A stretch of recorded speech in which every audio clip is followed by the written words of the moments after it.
పోటీ నుంచి ప్రారంభించవచ్చిందిగా సాదరపూర్వకంగా ఆహ్వానిస్తున్నామన్నా. రుమాలు చుట్టాల రైతు కుటుంబం ఇది. గౌరవనీయులు పెద్దలు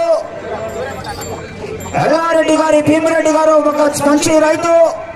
దాదాపు 100 ఎకరాలు కూడా భూమిని సాగు చేసి కష్టపడి పంట పండించినటువంటి కుటుంబం, రైతుల కష్ట సుఖాలు చవిచూసినటువంటి కుటుంబం, ఆ యొక్క నీతి నిజాయితీలో మారిపోయినటువంటి కుటుంబం, అన్యాయానికి ఎదురెళ్లి న్యాయం వైపు నిలబడే కుటుంబం. గౌరవనీయులు పెద్దలు ఈ యొక్క కార్యక్రమానికి విచ్చేసినటువంటి మంత్రాలయ నియోజకవర్గ శాసనసభ సభ్యులు, గౌరవ పెద్దలు మన బాలగారు అన్న పైకి కాలన్న బండ కొంచెం పట్టుకోండి.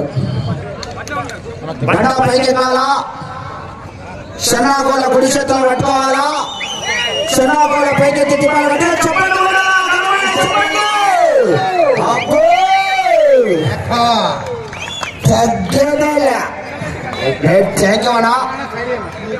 మీ సహాయ సహకారాలు ప్రతి సంవత్సరం మాకు ఉండాలా.